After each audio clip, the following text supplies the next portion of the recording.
Auspicia este programa Cámara de Diputados de la Provincia de Buenos Aires.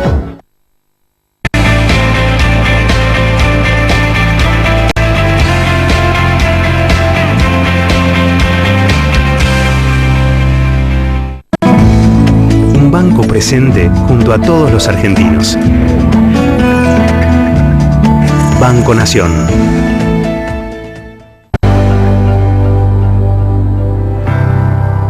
¿Sabías que la vacuna antigripal es la principal herramienta para prevenir la gripe A? Recordá que en PAMI tenemos más de 6.000 farmacias habilitadas en todo el país. La vacuna es gratis y segura. Ingresá en www.pami.org.ar o comunícate al 0800-222-2233 para conocer cuál es la farmacia más cercana a tu casa. PAMI. Varonil viste a Maxi Montenegro.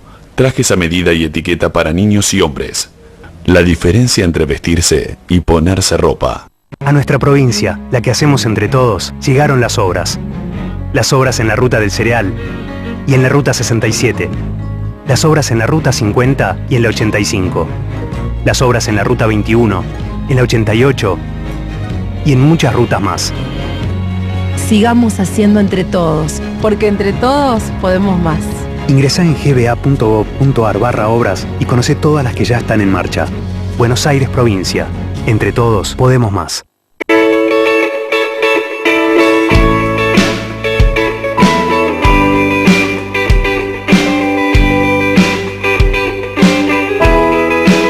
ACA Salud, la opción inteligente en medicina prepaga. Cuando estamos más cerca, nos sentimos más seguros. Por eso, Vicente López cuenta con 9 destacamentos policiales nuevos que funcionan las 24 horas cuidando a todos los vecinos. En Vicente López seguimos mejorando la seguridad para vivir mejor. Vivamos Vicente López.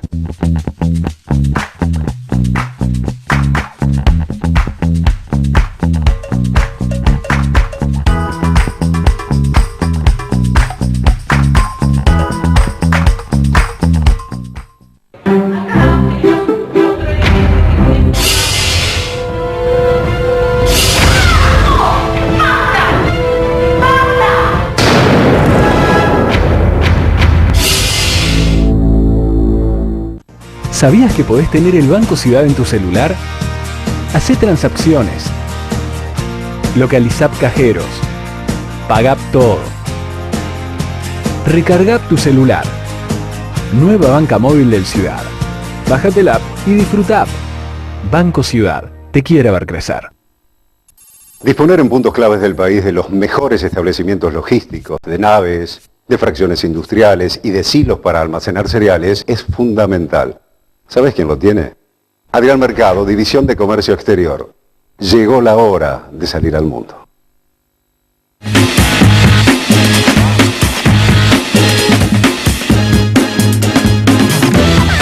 Muy buenas noches a todos, bienvenidos a Plan M. Ya estamos en vivo hasta las 10 de la noche y hoy el INDEC difundió por primera vez en 9 años un número oficial sin truchadas de lo que es la canasta de pobreza en la Argentina. Y la verdad que es una movida muy fuerte la que hizo el INDEC de Macri, aunque algunos dicen en un acto fuerte de sinceramiento, de sincericidio, porque por primera vez la Argentina tiene en el día de hoy la nueva canasta de pobreza con un número muy elevado, que son más de 12.000 pesos por familia tipo matrimonio y 2 hijos para no ser pobre en la Argentina. Y este era un dato que desde el año 2007 se empezó a truchar, porque en el 2007 cuando entra Moreno al INDEC se empiezan a intervenir los datos de inflación. Y la Argentina tiene todos los años 9% de inflación, cuando todos sabíamos que estaba en el 20, 25%, y la canasta de pobreza empieza a quedar cada vez más barata. Hasta que se llega al absurdo en el año 2013, de que la pobreza llegaba al 5% de la población. ¿Por qué? Porque los ingresos iban subiendo todos los años al 20, 25, algunos años 30%, acompañando la inflación, y la canasta de pobreza, contra la cual se medían los ingresos de la Argentina, subía nada más que 9% por año. Entonces la canasta de la pobreza quedaba muy baratita, los ingresos de la Argentina se iban inflando todos los años al ritmo de la inflación y Argentina había pasado, por arte de magia, del 2007 al 2013 a tener 5% de pobreza. Ahora la van a ver a Cristina cuando en algún momento dijo tenemos 5% de pobreza, menor que los índices de pobreza de Alemania. Y también al exministro Kicillof cuando dijo, después del 2013, que dejó de publicar ese número, porque verdaderamente era vergonzoso, era papelonesco, que no medían pobreza en la Argentina porque era estigmatizante. Hoy el INDEC publicó este número, 12.489 pesos la canasta de pobreza para una familia tipo. Y atención, porque es una canasta de pobreza que es más cara que la canasta de pobreza que venía publicando la UCA, que es la medición que teníamos en la Argentina respecto a cuántos son los pobres. La última medición de la UCA daba casi 33% de pobreza en Argentina en abril. Y tenía una canasta de pobreza de 7.877 pesos, es decir, menos de 8.000 pesos. ¿Significa esto que la pobreza va a ser mucho más alta que el 30%? No, entre otras cosas porque hay que ver cómo mide los ingresos el INDEC, y hasta ahora viene midiendo los ingresos el INDEC de una manera más elevada que lo que hacía la UCA. Es decir, el INDEC medía más ingresos en los hogares de los argentinos de lo que medía la canasta de la UCA, de lo que medía la encuesta de la UCA. Con lo cual, estos 12.000 pesos o 12.500 pesos para no ser pobre en Argentina no significa que la pobreza que va a anunciar el INDEC el año próximo pueda estar en 40 o 50% de la población argentina, porque insisto, no solo la pobreza, la canasta de pobreza es más cara, es más elevada, sino que el INDEC en la encuesta permanente de hogares mide más ingresos de los que viene midiendo la UCA, pero sí significa seguramente que la pobreza medida por el INDEC, que se va a dar a conocer la semana que viene, hoy se dio a conocer solo cuál es el límite a partir del cual una familia es pobre en Argentina o no pobre, 12.500 pesos, si tiene más ingresos que eso no es pobre, y si tiene menos ingresos que eso es pobre. Bueno, la semana que viene, cuando se conozcan los datos de pobreza en Argentina, seguramente la pobreza va a estar arriba del 30%. Es decir, esto es lo que marcan los datos que hoy publica el INDEC. El INDEC podría haber insistido con poner un dato más bajo en la canasta de la pobreza y por ende la medición de la pobreza debe ser más baja. Pero de alguna manera lo que está haciendo es coincidiendo con la medición, o tal vez sea más alta, que la medición que venía haciendo la Universidad Católica Argentina en los últimos años. Y fíjense lo que pasa con indigencia, lo mismo, una familia para no ser indigente en la Argentina tiene que tener ingresos mensuales, matrimonio y 2 hijos, por 5.200 pesos prácticamente, que también es una canasta de indigencia mayor a la que venía midiendo la Universidad Católica Argentina. Y ojo con esto, porque la medición de ingresos para el caso de la indigencia, en el caso del INDEC y la UCA, eran similares. ¿Qué significa esto? Que sí va a haber una suba de la indigencia respecto a lo que viene midiendo la UCA. La UCA venía midiendo 6% de indigentes en el país, y esto va a marcar que el INDEC probablemente esté midiendo la semana próxima, cuando anuncie el dato, una indigencia cercana al 10%, es decir, que 1 de cada 10 argentinos son indigentes en la Argentina. Atención con esto, porque insisto, la verdad que desde el punto de vista institucional, la verdad que hay que reconocer y elogiar la actitud del INDEC conducido por Jorge Todesca y la nueva conducción que está tratando de blanquear los datos. Pero también va a ser un golpe muy fuerte desde el punto de vista de todo el sistema político, porque Argentina, y esto va a quedar blanqueado y ya no va a ser la medición de la Universidad Católica Argentina o de una consultora privada o de alguna institución académica, sino va a ser la medición oficial del Instituto Nacional de Estadísticas y Censos en la Argentina. La Argentina se mueve por estos tiempos con niveles de pobreza elevadísimos, arriba del 30%, con niveles de indigencia cercanos al 10% de la población. Y esto pone presión y responsabilidad en todo el sistema político. En todo el sistema político. La UCA ya había advertido que la pobreza en la Argentina no era el 5% que decía Cristina en el 2013 cuando dejaron de publicar, sino que la UCA ya había advertido que la pobreza en Argentina estaba, cuando se fue el kirchnerismo, en el 29% de la población, y la última medición, después de la devaluación y la disparada de precios, daba casi 33% de la población.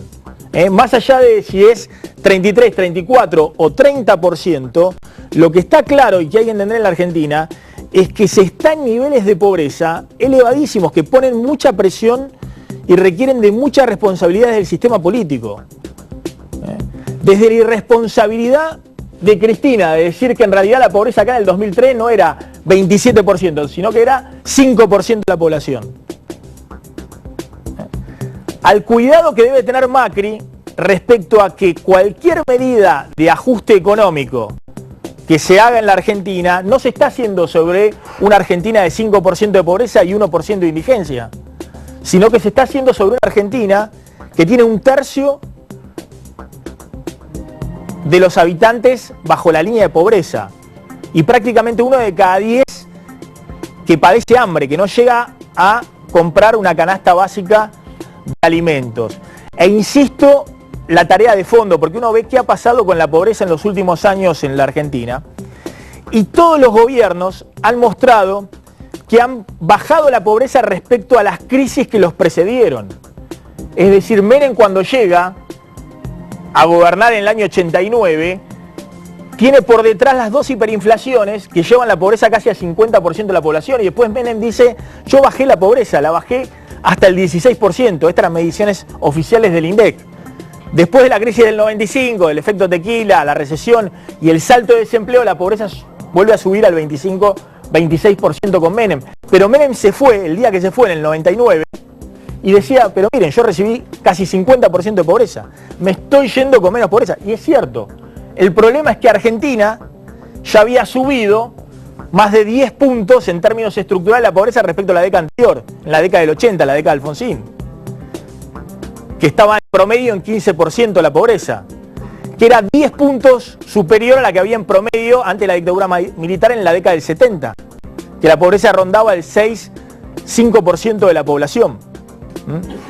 ¿Qué pasa con Kirchner? Kirchner llega después de la crisis del 2001-2002, la pobreza llega al 54%, y de nuevo, la reactivación económica, que ya se inicia en el año 2003, significa que la pobreza baja también fuertemente hasta el 25% de la población. Cuando en el 2007 reaparece la inflación, el gobierno de Kirchner empieza a truchar con Moreno las estadísticas del INDEC, entre ellas la estadística de pobreza. Y la pobreza vuelve a subir, estos ya son datos de la UCA, al 29%, que es el dato con el cual se despide Cristina, 29% de la población. Está bien, Cristina se puede despedir y decir también, nosotros bajamos la pobreza. Miren, la recibimos en el 54%. Pero el 29% o el 28% o el 27%, lo que quieran, que es con la pobreza que se despidió Cristina, es una pobreza similar o mayor de lo que era la pobreza promedio en la década menemista. De distintas características. La pobreza de Menem era pobreza por desempleo, que se había disparado. La pobreza de Cristina era pobreza por insuficiencia de ingresos.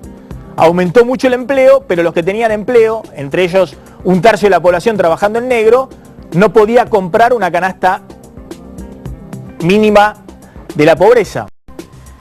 Y a Macri le pasa es que llega al gobierno sin tener una crisis tipo hiperinflaciones o la crisis del 2001-2002, es decir, por suerte la pobreza no se dispara en la Argentina de nuevo a niveles del 50%, como le había pasado a Menem cuando asumió o a Kirchner cuando asumió, pero viene con un piso de pobreza elevadísimo. 29-30% que deja el kirchnerismo es elevadísimo, y no hay duda que la pobreza en estos 9 meses de Macri aumentó. Por una cuestión muy simple, que los ingresos de la familia corrieron por detrás del fogonazo inflacionario, de la inflación. Y la pregunta es, algunos decían, bueno, Macri quiere sincerar los datos de la pobreza, sí, brutalmente contar la semana que viene que la pobreza, con estos 12.500 pesos mensuales que necesita una familia tipo para no ser pobre, que la pobreza va a estar arriba del 30% porque quiere mostrar que puede bajar la pobreza desde algún umbral. No sé si será eso o no será eso, pero esta es la realidad que tenemos en la Argentina. Y está bueno que la reconozcamos, y está bueno que todo el sistema político tenga en cuenta sobre qué hay que trabajar. Sobre ese nivel de pobreza, Argentina no está ni para planes de ajuste brutales y tampoco para estar fogoneando desde el punto de vista de algunos dirigentes políticos o sociales la posibilidad de un estallido social. Mirá lo que decía Cristina en el 2013, cuando finalmente se termina de publicar el índice de pobreza. Argentina es el único país de Latinoamérica que en los últimos 3 años no tenía un dato de pobreza. Lo tiene Haití, lo tiene Bolivia, lo tienen los países centroamericanos, los más pobres. Argentina no tenía índice de pobreza. Evidentemente, por esto. Porque lo que va a mostrar el INDEC es que la pobreza hoy está arriba del 30% y no estaba en el 5% que decía Cristina hace 2 años.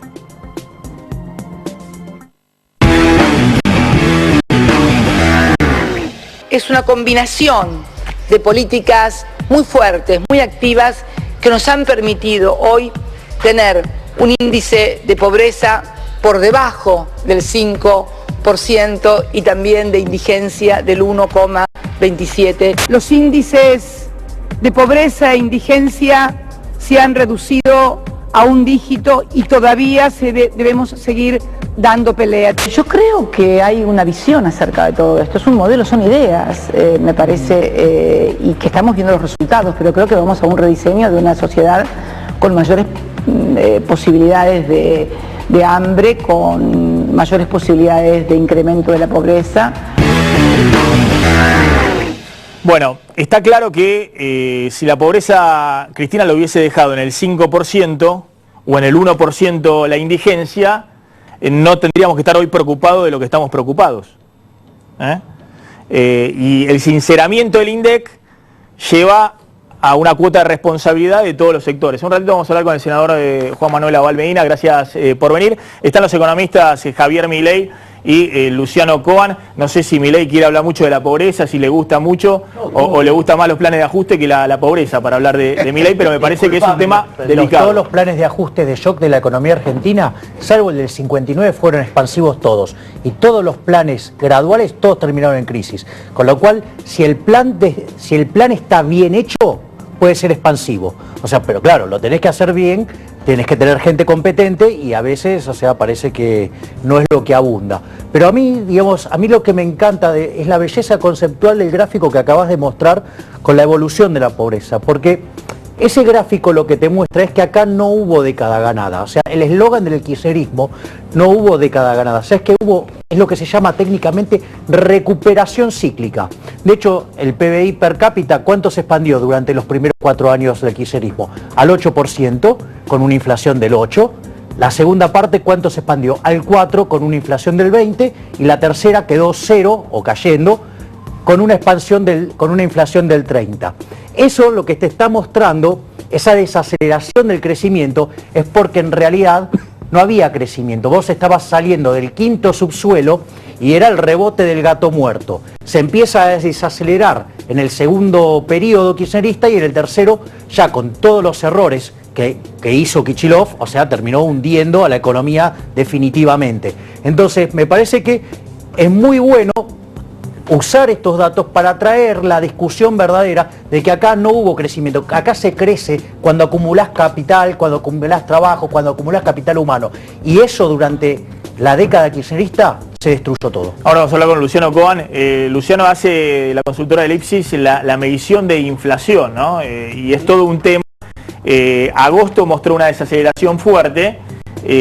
Bueno, vamos a ver qué pasa, nos vamos a contar un poquito qué está pasando en septiembre, porque eso es clave para quebrar, si se quiere, la dinámica en la cual estos números de pobreza muy elevados siguen creciendo, como ha ocurrido en los últimos 8 o 9 meses. Está con nosotros Toti Flores, está Pino Solanas, está también con nosotros el diputado Facundo Garretón de Cambiemos y está Javier Gentilini del Frente Renovador. Yo decía, bueno, hay que tener mucho cuidado porque estos números de pobreza, bueno, blanquean lo que se vive todo el tiempo en la calle.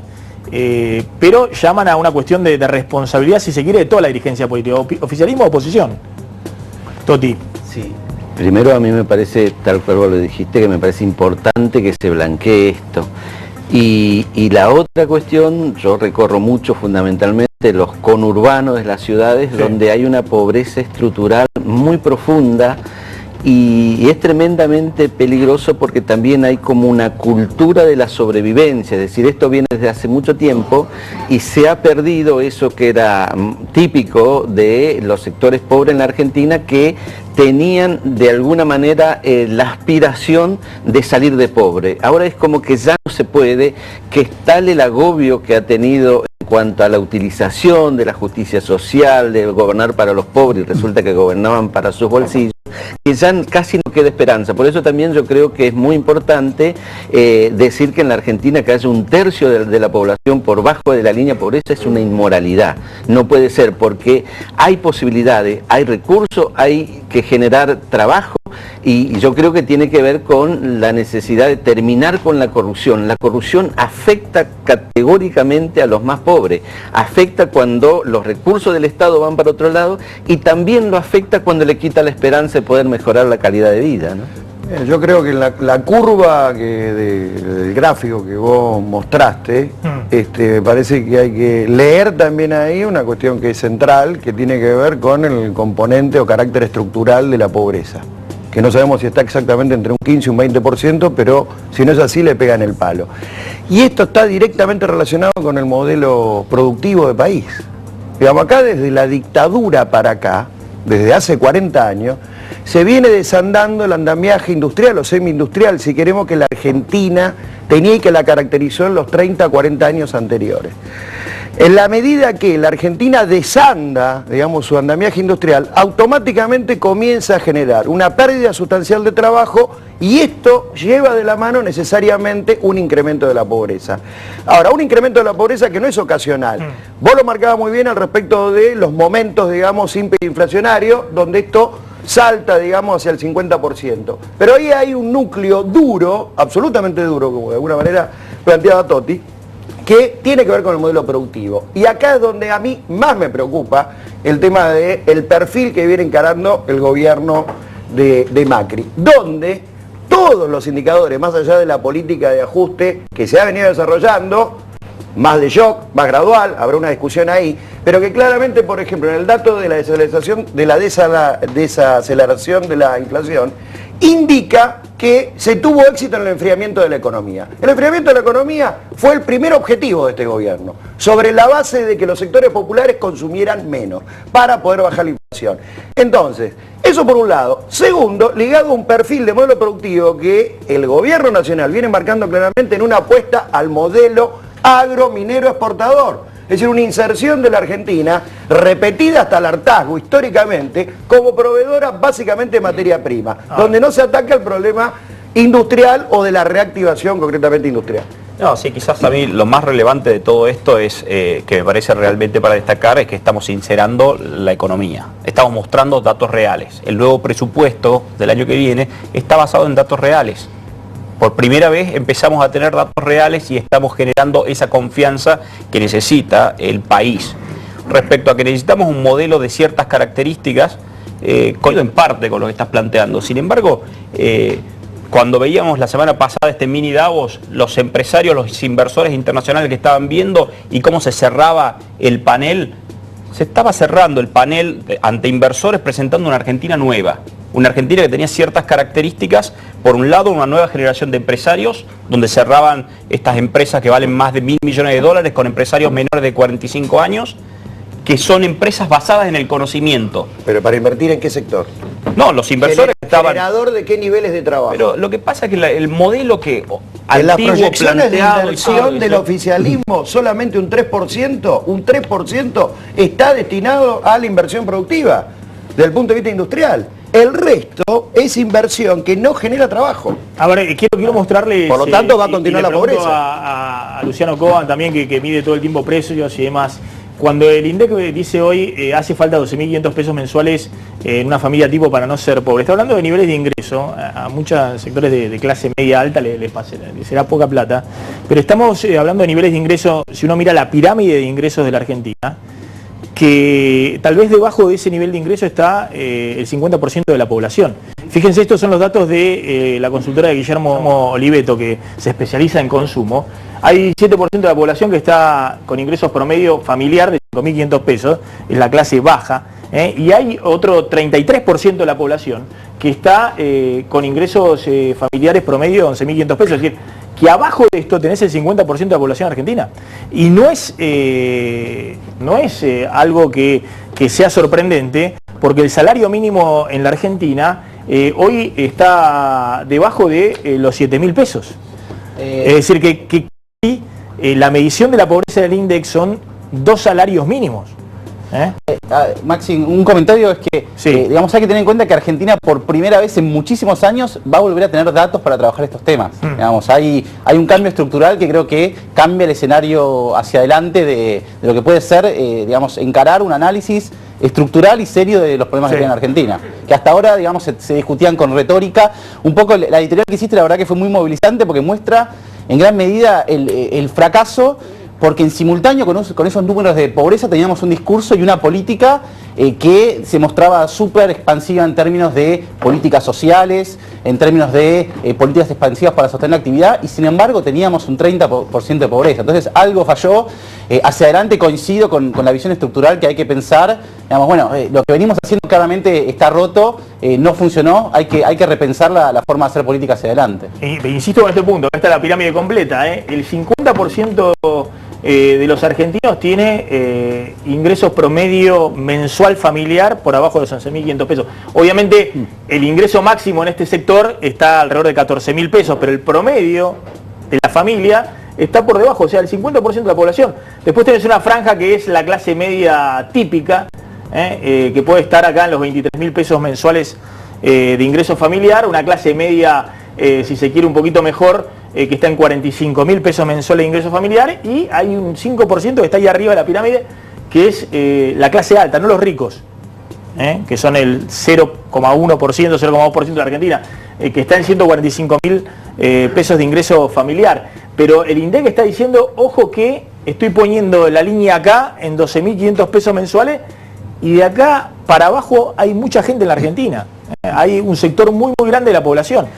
La pobreza seguramente va a estar arriba del 30% cuando la semana que viene se difunda, pero lo mismo en términos de ingresos, estamos hablando de casi la mitad de la población que está por debajo de ese ingreso, de 12.500 pesos mensuales. Ahí, Maxi, es muy importante. Yo sé que este es un comentario de índole técnica, y hay que tratar de ver cómo uno se lo explica a la población, pero la distribución del ingreso tiene un formato que se llama log normal, ¿sí? Y significa, claro, por eso, claro, que estamos en el programa de televisión, está bien que no estamos intratables, está bien que no estamos intratables, pero tratar de... No, pero a lo que voy es lo siguiente, de traducirlo un poco. Para que más o menos la gente entienda, entre el 70 y el 80% de la población tiene un ingreso menor al ingreso promedio, que el PBI promedio per cápita son $10.000, o sea, anuales. Al año. Exactamente, quiere decir que una persona, digamos, con 15.000 o 12.000, 13.000 mensuales pesos, ¿sí? Digamos, abajo de eso está cerca del 70 o 80% de la población. Digo, para tener un orden... Esto es lo que decía. Ojo que lo que hay en el bolsillo de los argentinos es poca plata. No solamente suben los precios, sino que hay poca plata en términos de ingresos. Pero viste, quedamos bien con todo. Vos lo aclaraste para los humanos, yo dos para los economistas. Bueno, Juan Manuel Aval Medina, senador del bloque PJ Frente para la Victoria. Frente para la Victoria. Pero yo me tengo que acomodar cada vez que hablo con los peronistas. No, nuestro bloque es el mismo, sigue siendo el mismo al principio de año. Es el bloque que lidera el senador Miguel Pichetto, exactamente. Pero bueno, ahí hay diferencias políticas dentro del bloque, pero lo conduce Miguel Pichetto a todo el bloque. Bueno, están impugnando todos que había una Argentina que desde el punto de vista social ha empeorado en lo que va de este año, pero que venía de una situación social que era 30% de pobreza, no era lo que contaba en el relato Cristina. Yo creo que con estas cuestiones hay que escaparle a los diagnósticos binarios, ¿no? El típico blanco-negro de la política argentina. ¿Había problemas el 10 de diciembre? Sin duda. esos mismos problemas se han agravado también, sin duda. Lo que nos tiene que preocupar a nosotros son exactamente esos mismos problemas. Y un poco, bueno, coincidiendo con lo que se decía antes, a ver, nosotros ayer votamos una ley que mandó el Ejecutivo, le hicimos varias modificaciones, el acuerdo público-privado para buscar inversiones. Un senador bastante divertido de mi bloque dijo, bueno, es la 4ª ley que votamos para traer inversiones este año, esperemos que venga una, y hasta ahora no vino una sola. Yo digo, creo que hay una mirada de parte del gobierno, quizá demasiado ingenua, la lluvia de inversiones del primer semestre, el segundo semestre que explotaba, hubo una mirada, creo yo, de un mundo que no existía, una mirada, una confianza en el liberalismo, como que se creía que con solucionar 3 o 4 cosas de los problemas económicos de nuestra gestión, se arreglaba todo. Se arreglaba el tema cambiario, se arreglaba el tema con los buitres, se arreglaban 3 o 4 cosas, la economía explotaba, la gente confiaba, venían los industriales, invertían los empresarios. Eso no es lo que ha ocurrido. Y lo que ha ocurrido hasta ahora es lo que vos marcabas, que esa gente, independientemente, 30, 28, digamos, del número que estamos hablando, son muchos argentinos que están pasando muy mal y que hoy están pasando un poco peor o bastante peor de lo que estaban el 10 de diciembre. Y es a eso lo que tenemos que prestar atención. Ahora, también hay una visión, es cierto, y ahora vamos a hablar un poquito también de política, qué ha pasado con Massa, con Cristina, dónde se planta el peronismo. También es cierto que el gobierno está muy corrido por sectores de economistas, por ejemplo, por Milei y otros sectores que le dicen, mire, acá no están haciendo ningún ajuste fiscal. Están usando el endeudamiento y demás, pero también es cierto que con estos números, lo que plantea, me parece, el gobierno es, miren, este es el límite social de cualquier política económica. Me contaba hoy un funcionario amigo... El límite fiscal es muy grande, sí. Pero es muy grande, entre otras cosas, porque se aumenta un punto el gasto para pagarle a los jubilados, porque... Es decir, la ley de pymes... Exactamente, porque cada vez que va al Congreso... La mayoría de leyes que hemos aprobado este año le sacan ingresos al Estado. Sí, sin duda. Es decir, hay un reconocimiento también del gobierno de que la situación social es complicada, es muy complicada. En lo social no tanto, a ver, sí. Las leyes que hemos protado que realmente son a favor de los que menos tienen, devolución del IVA, y no, corríjanme si me olvido alguna otra relevante, han sido pocas, digamos. Bueno, la ley de reparación histórica, son 70.000 millones que se va a empezar ahora, digamos, que hayan impactado tan directamente. Yo digo, es un gobierno como de 2 velocidades. Algunas medidas de reducir ingresos las toman muy rápido. Terminar con las retenciones a la minera, bajar las retenciones a la soja, fueron segundos. Llegar a que votemos los 250 pesos de devolución del IVA se tardaron 7 meses. Un gobierno como de 2 velocidades en ese mismo sentido. La mayoría de la pérdida de ingresos no fueron tanto por los 150 pesos de cada jubilado, sino fueron más bien por lo que se perdió en las otras cuestiones que se han tomado. No coincide con eso, creo que está bastante alejado de la realidad. Cuando vos ves todas las medidas que hemos tomado y las más aceleradas están relacionadas a eso. ¿Cuál? No solo la reducción del IVA, reparación histórica a los jubilados, todo lo que son las asignaciones universales, cómo las hemos ampliado, a qué segmento he enfocado y cosas que no se habían hecho nada de eso durante el gobierno anterior. Entonces me parece que estás errado en el diagnóstico. Lo mismo con las inversiones. Se anunciaron antes del mini Davos más de 40.000 millones y se lo han entrado, sí han entrado. Y yo soy diputado por Tucumán. Vienen anunciando muchas. Eso no, bueno, sí, y han entrado varias de esas. Y algunas están, a ver, yo te cuento un caso puntual, en Tucumán específicamente, una empresa internacional, Arca Continental, cotiza en bolsa de afuera, compró un ingenio azucarero, está invirtiendo en una planta de bioetanol, todo eso lleva su tiempo, de un día para el otro hasta que arranque todo eso. Por lo cual, todas esas inversiones que se anunciaron, no solo se anunciaron, sino que están funcionando. Yo estoy diciendo justamente el día de ayer, votamos una nueva ley, pedido al gobierno para hacerlo, no es que estamos, justamente todos queremos que las inversiones vengan y funcionen en Argentina. Lo que queremos llamar la atención, como decíamos todos antes, que la situación de muchos argentinos es muy difícil y pedimos que el gobierno le preste especial atención. Lo sabemos y estamos prestando atención y estamos haciendo cosas que no habían hecho antes, justamente. No solo eso, todas las iniciativas están relacionadas a eso y vos ves que están impactando. A ver un segundo, Pino Solana ahora nos va a contar un poquito las cláusulas secretas del acuerdo YPF-Chevron, pero Pino, ¿cómo esta cuestión, no? Estamos viendo una situación desde el punto de vista económico y social delicada, que lo era y como que reconocen todo, incluso me parece en el oficialismo, muy delicado, se ha agravado en estos meses, ¿no? Sí, por supuesto. Y aparte lo que se sigue perdiendo es el factor confianza, porque acá ha habido mucho relato, ha habido mucho verso, ha habido mucha improvisación, se han dicho cosas que no tenían nada que ver y que se anunció y se las criticó y se dijo que aquel veto a la ley de emergencia ocupacional, porque el 1 de julio ya venían en paracaidistas los dólares o las inversiones o la fábrica, pero todo esto, yo he escuchado muy bien el discurso sobre la inflación, todo esto responde a un modelo equivocadísimo que se impulsó en el año 13-14 y que Macri lo ha profundizado, lo quiere profundizar. En el 13-14 que está hablando del 2. La idea de que Arabia Saudita estaba en vaca muerta. Ahí nace el convenio con Chevron. El convenio con Chevron lleva a garantizarle a Chevron $1 a más de $80, un barril de petróleo a más de $80 el barril. Aumenta de un saque 30 a $35 el barril de petróleo a 195 millones de promedio de producción de barriles. Los consumidores, todos nosotros le hemos dado, a cambio de nada a las petroleras, todos los años entre 6 y 7 mil millones de dólares. YPF, el 51%, costó 6 mil millones. ¿Te das cuenta? En 3 años le hemos dado cerca de 20 mil millones de dólares, a los que se suma los 12 mil millones, 4 mil por año que están en el presupuesto nacional, de subsidios directos al gas. Es decir, que al sector petrolero, con el verso de que iban a aumentar la producción y las fuentes, etcétera, se les ha dado en estos 3 años y pico más de 30 mil millones de dólares, y de eso Aranguren no habla. Vos decís, el kirchnerismo entregó todo y Macri continúa ese modelo. Pero no solamente lo continúa, sino que quiere la locura de llevar el millón de BTU de gas, lo quiere llevar a 6 y pico y 7,55, más del doble de lo que cuesta el gas en todas partes del mundo, cuando acá el precio del millón de BTU está en los balances de YPF depositados en la SEC, es de 1,90. Esto es un asalto. Ahora, ¿qué significa esto?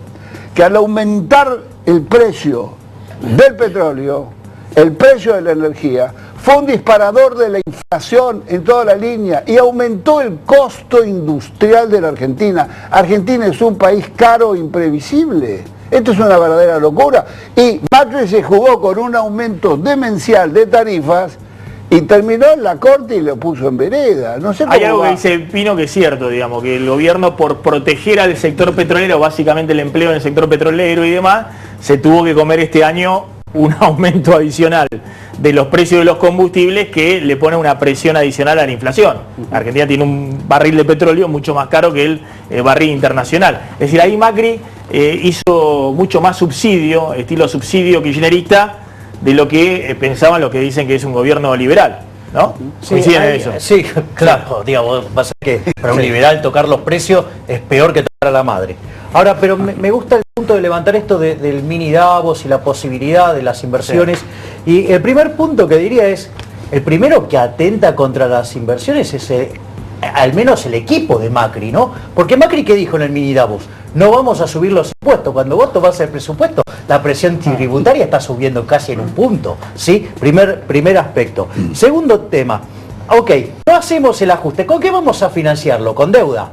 O sea, vamos a traer deuda de afuera, o sea, vamos a apreciar el tipo de cambio, con lo cual va a ser menos competitivo, con lo cual no hay incentivos tampoco a invertir. O alternativamente me vas a decir, no, lo financio con pesos acá adentro, con lo cual subo la tasa de interés, tampoco soy competitivo. Entonces, me parece que ese tema de las inversiones, no va a haber inversiones, salvo casos muy puntuales, que también los puedo explicar si quieren, porque la Argentina no es viable, no hay proyecto que sea rentable con esta presión tributaria. Argentina, con este nivel de presión tributaria, tiene destino de país africano. Bueno, yo comparto lo que está diciendo, porque con esa presión tributaria y los costos y el precio de la energía. Toti, ¿qué hace falta para bajar la pobreza? Mira, yo coincido también que hay una enorme presión tributaria que no es de ahora. Todos liberales. Que no es de ahora, ahora no dije nada, es necesario tener en cuenta la queja de todos los que producen, inclusive comerciantes permanentes, sobre la presión que hoy están sufriendo, inclusive que vienen con deudas desde hace algunos años anteriores, es decir, a mí me dicen no podemos pagar. Esto indudablemente se tiene que tomar en cuenta para empezar a resolver los problemas. Yo, si querés, te digo que veo con optimismo el futuro, primero porque veo que la obra pública se está llevando a cabo. Yo veo las rutas que se están empezando a construir ha habido un tiempo necesario de monitoreo. Bueno, se paralizó, hoy dijo Frigerio, el 20% de la obra pública en el kirchnerismo era corrupción. Exactamente, había que monitorear. Hoy para justificar por qué estuvo tanto tiempo paralizada la obra pública. Había que monitorearlo porque eso todo el mundo lo sabía. Y bueno, después están los casos más emblemáticos como el de Lázaro Báez y qué sé yo, pero eso había que monitorearlo, era necesario. Ahora se está había hecho un cálculo más observador de la corrupción en la obra pública y me da una cifra se está reactivando. Vos ves las rutas, los caminos, se están haciendo obras, se pueden verificar el caso del Metrobús de la Ruta 3, que todos los días paso, ahí se ve trabajo, hay un plan que en febrero se termina y eso puede mejorar la calidad de vida de mucha gente, puede mejorar la calidad de vida también del trabajador, porque no solamente el tema de la pobreza, sino también tiene que ver con el esfuerzo que se hace del conurbano ir a trabajar a los lugares que tiene que ir a trabajar. 1 hora y media, 2 horas en colectivo es terrible. Ahora, bueno, Toti, vos crees, porque para mí el tema no solamente tiene que ver con el ingreso, digo, sino cómo vos mejorás la calidad de vida de la gente. La obra de infraestructura. Así es, pero no es lo que dijimos siempre, no ser pobre no es solamente poder comprar el electrodoméstico o tener un ingreso mínimo, sino también tener agua potable, cloaca, un buen servicio de transporte, no entiende seguridad en el barrio, educación. No entiende las necesidades de la pobreza, es decir, no entiende el cambio que te produce cuando vos ves pasar el agua corriente y podés tomarlo. No entiende lo que significa en un hogar tener la posibilidad de tener agua caliente, digo. Eso me parece que hay que trabajar. Yo creo que este gobierno, yo respeto muchísimo a varios ministros y por supuesto no estoy de acuerdo con todas las medidas del gobierno. Nosotros también denunciamos los tarifazos, nos parecían que era una cosa que no se tenía que hacer en ese momento, pero tengo un enorme respeto por otros ministros. En el caso social, yo veo a la ministra Carolina Stanley, que tiene un proyecto de dar ayuda para salir de la pobreza, no dar ayuda como cliente, no dar ayuda para que se mantenga, sino poder generar las posibilidades. Y eso es un trabajo que a mí me parece de cambio cultural. Te voy a preguntar, ¿vos crees que antes de fin de año el gobierno tiene que poner algo de plata adicional en la calle? Digamos que tiene que dar un plus por asignación por hijo, jubilaciones mínimas, que va a tener que hacerlo. No tengo ninguna duda que antes de fin de año ¿que lo va a hacer? Tienen que poner. Yo creo que sí. ¿Vos crees que lo va a hacer? Yo creo que sí, creo. No es decir, que no es que va a esperar a que baje la inflación. No, yo creo que tiene que ser activa la actividad que va a poner plata en la calle, gobierno como para solucionar Max, el problema. Un comentario medio general. Mi impresión es que todo lo que hay de fondo de esta charla es un contexto bastante pesimista con la lectura de lo que pasó en los últimos 9 meses. Un diagnóstico que comparto y que tiene por detrás una recesión muy fuerte. Sin embargo, hay algunos elementos de este mes que estamos viviendo que creo yo van a empezar a cambiar lo que va a surgir hacia adelante. En particular hay 2 noticias que son relativamente buenas. La primera es que la inflación ha bajado. Los números de agosto fueron muy buenos, el número de septiembre sigue siendo bueno, yo creo que este mes va a terminar entre 1 y 1,5, y hace un par de meses los salarios y los ingresos le están ganando a la inflación, con lo cual todavía es difícil percibirlo porque es un proceso muy cortito. Creo que en algunos meses, cuando sea más visible, la tónica de la lectura de la situación económica va a haber cambiado. Perdón, esto es insólito, ya termino, un segundo. Insólito. Decir que los salarios le vienen ganando a la inflación en los últimos meses es realmente insólito. ¿Puedo terminar de hablar, por favor? Gracias. Por favor. El segundo comentario... Un 15% y los últimos meses se le están ganando. ¿Cómo es esto? ¿Cómo se está midiendo? Si quieren hablemos los números y te lo menciono perfectamente, pero déjame que termine de hablar. Vale. El segundo es que empiezan a aparecer en la economía, e insisto, después de 9 meses donde los números fueron muy malos, empiezan a aparecer señales de reactivación. Hasta ahora todo muy puntual, digamos, se ve en la construcción, se ve en algunos sectores. Hace 3 meses eso no aparecía, con lo cual creo que hay que dar cierto espacio para pensar que quizás lo peor de la recesión, lo peor de la crisis de los últimos meses puede haber pasado y que podemos estar entrando hacia otro contexto. Ahora, a ver, volviendo a ese tema, ¿no? Porque Pratgay también lo menciona. Ojo que en los últimos meses los salarios le están ganando a la inflación. Es difícil explicarlo para no economistas, pero también es cierto que alguien que percibe dice, bueno, este año ¿cuánto tuve de aumento salarial? Claro. 30%.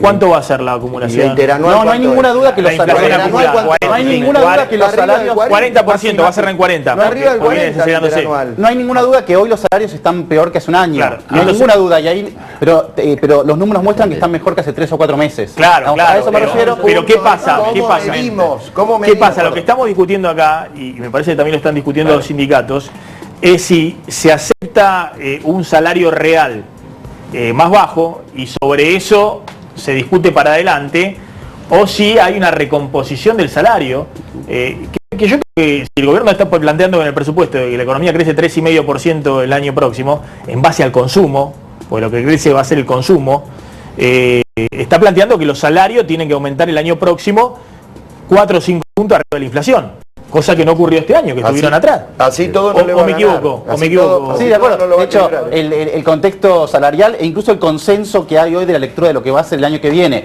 que apuntala esa idea de que vamos a crecer, son salarios ganándole 3, 4, 5 puntos a la inflación. De hecho, mi impresión es que parte de ese proceso, insisto... Cosa que no ha pasado este año. Exacto, digamos, este año con Fibonacci inflacionario los salarios llevan a caer 10 puntos. Cuando uno medía en el primer, segundo trimestre, cuando uno mira en el tercer trimestre, lentamente están empezando a recuperar. 10 a la baja este año, 5 a la suba, supuestamente. El año que viene me da menos 5 en los 2 años. No, pero justamente es un escalón más abajo. El presupuesto hay que verlo en la realidad. Pero mirá los últimos 4 meses. 4%, 3%, 2%, 1% de inflación. La proyección de 12 al 17% de inflación con un crecimiento del 3,5%. A mí muéstreme los números de inflación cuando la economía crezca al 3% y el dólar no esté a 15%. Exacto. Muéstreme porque Kicillof los últimos meses del gobierno de Cristina también te bajaba la inflación con el dólar regalado y la gente quería comprar los dólares porque era el único precio de la economía que no aumentó.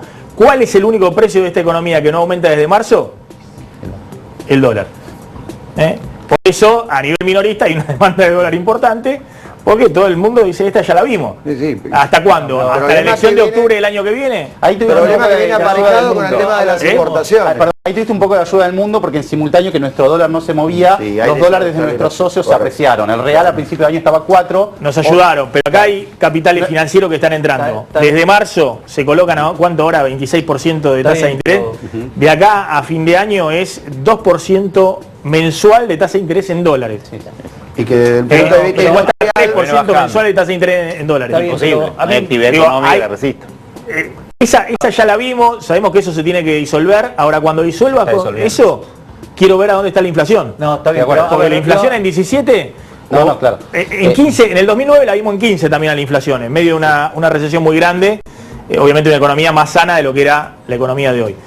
Pero bueno, estás en un momento donde está bajando la inflación con el dólar clavado. No, pero a ver, vamos por parte. Digo, primero hoy el tipo de cambio es libre. ¿Sí? Y busca el nivel que quiere el tipo de cambio. Con lo cual, y eso lo ves con la cantidad de intervención en el Banco Central, te vas a dar cuenta que solamente intervino para cuando vencían operaciones futuras. O sea, con lo cual el tipo de cambio no está intervenido. Primer punto. Segundo, la tasa de interés es una tasa de arbitraje. Con lo cual, digamos, en principio es neutro lo que hace el Central para ese tema. Después, una cosa que yo sí quiero mencionar y en la cual coincido plenamente con Luciano es la tasa de inflación, digamos, como consecuencia del apretón monetario que pegó Sturzenegger, que en términos reales es más del 20%, digo, la tasa de inflación baja e inexorablemente va a bajar y hacia adelante va a seguir bajando. Y te diría que yo no descartaría que el año termine con niveles de inflación mensual del 1% o menos. Y ese es el otro tema. Lo que sí, digamos, o sea, tengo una ligera diferencia con Luciano, es acerca de las características del desempeño y el nivel de actividad. Desde mi punto de vista, el nivel de actividad no es crecimiento genuino, es un rebote, es una fluctuación cíclica, ¿sí? Y digamos, entonces yo diría, ok, para mirar la película no es solo 2018 que tiene recuperación cíclica, sino que quiero ver acumulación de factores. Miren lo que dijo hoy Sergio Massa. Cristina había planteado que Massa no es el candidato del establishment, le había hecho un guiño a Sergio Massa. Algunos dicen el abrazo del oso más que un guiño, y hoy Massa salió a despegarse como pudo. Nosotros elegimos construir un camino, vamos a reforzar la idea de la construcción de una alternativa política en la Argentina, pero con la idea de mirar al futuro y no de discutir el pasado. Los que de alguna manera son parte del pasado traen en la mochila causas judiciales. Nosotros queremos dirigentes que traigan en la mochila sueños y proyectos para el futuro de la Argentina. Bueno, Massa planteó bien claro, con el kirchnerismo nada, digamos, el pasado, las causas judiciales y demás. ¿El peronismo se está alejando del kirchnerismo? Hemos visto mucho movimiento, no solamente el de Massa, ¿no? Esta semana Bocio con gobernadores y el bloque justicialista. La semana pasada que estuvo usted también, intendente, gobernadores y demás. El acto de la renovación. Exactamente, con el tema de la renovación del peronismo. ¿Hay un movimiento de alejamiento de...? Yo digo, como hemos hablado acá alguna vez, cuando uno viene una derrota, por más que sea cercana o no, digamos, las derrotas en política se gana, se pierde por un voto. Y en nuestro caso particular, que perdimos también la provincia de Buenos Aires, digamos, negar que se hicieron cosas mal es imposible.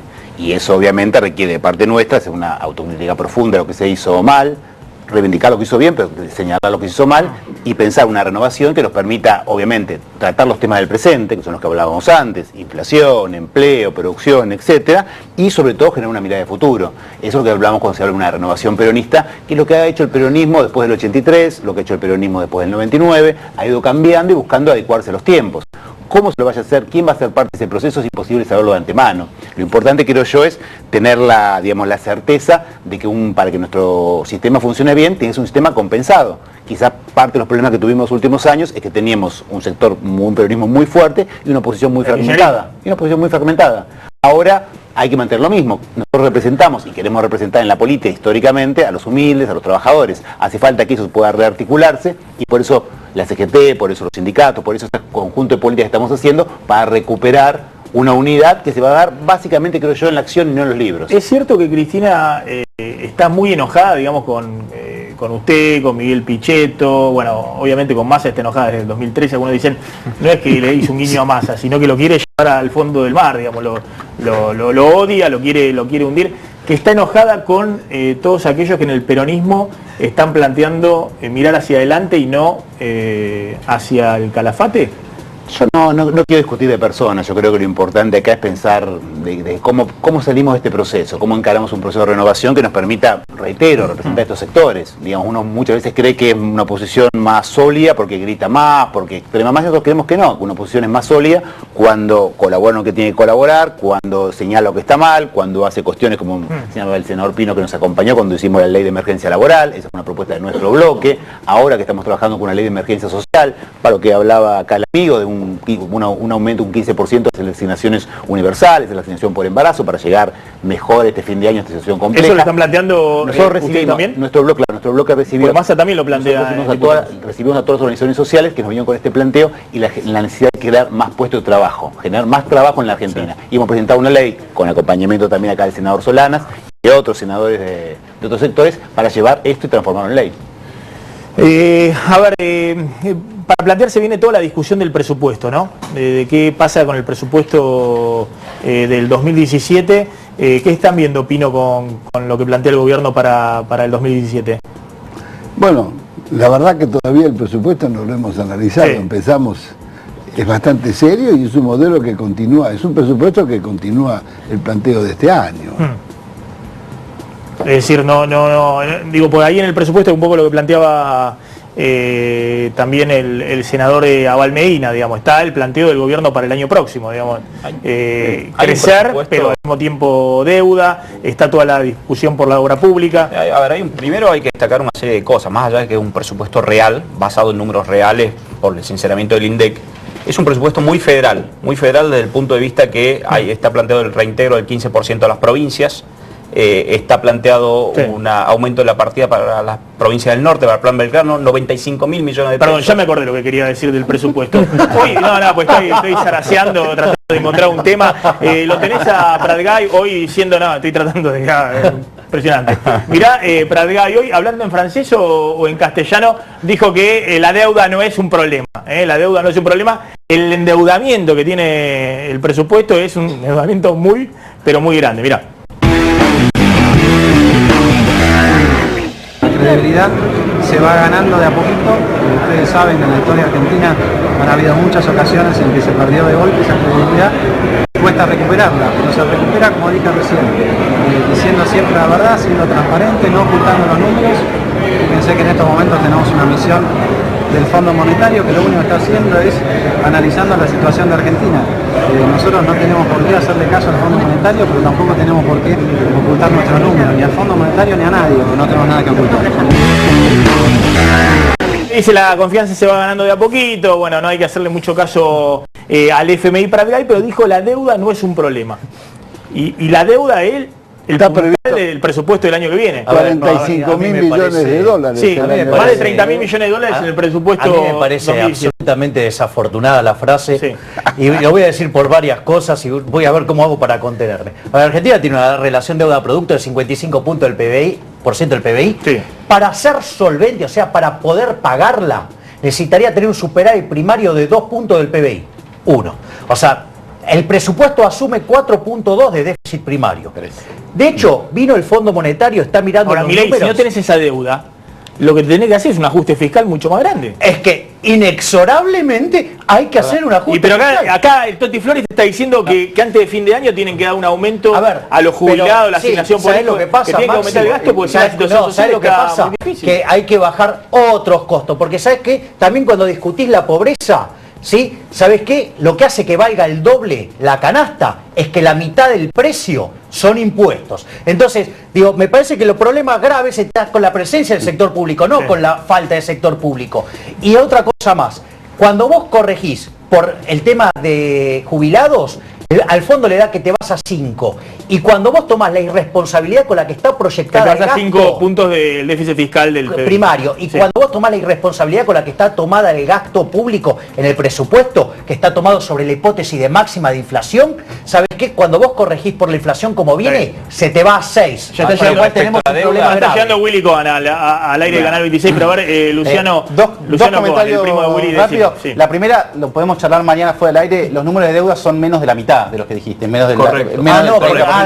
Porque hay algunos que no le vas a pagar, ¿no? Lo dejamos a los para jubilados no le vas a para- pagar. lo dejamos No para le pagas a los jubilados. La segunda o sea, es que todos los que tienen los acreedores domésticos no les pagas. En otro programa Y a su vez es una deuda que se venía teniendo, 240.000 ¿Pero qué me vas a decir que no le pagás? ¿Por qué no le vas a pagar a los jubilados? ¿Con qué vas a pagar? ¿Con emisión monetaria? Perdón, ¿Con qué le vas a pagar? No es que se incrementa El como segundo está punto, planteado. No, vamos. Tío, cuando el kirchnerismo decía que no tenía que tenía un número 9% del PBI, todos le saltábamos a la cabeza. Ahora no, a ustedes no le vamos a decir que no son 250.000, 260.000 millones de dólares. A ver, un segundo. Entonces, Luciano. yo coincido con él en parte en que Argentina tiene un serio problema fiscal. Estamos hablando de números de 7%, son números claramente insostenibles, pero no es el único problema que tiene la Argentina y creo yo ni siquiera el más urgente. Entonces, en ese sentido me parece correcta la estrategia de pensar una aproximación gradual.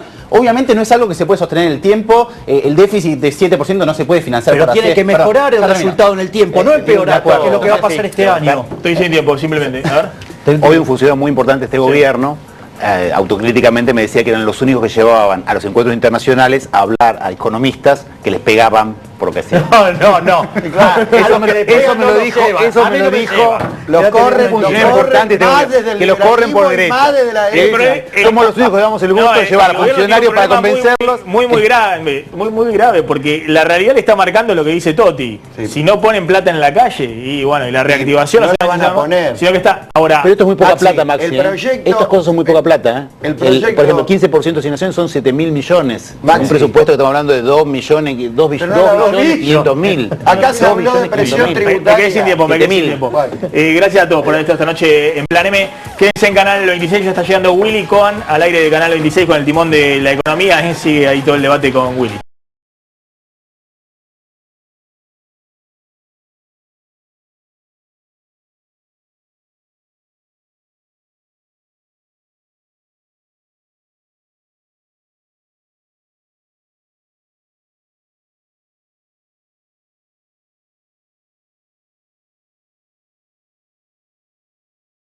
Adelante tu propio negocio inmobiliario? Adrián Mercado te ofrece la oportunidad de tener éxito de una manera rápida, fácil y accesible. Nueva comunidad Adrián Mercado, gestión inmobiliaria. El placer de operar con el que sabe.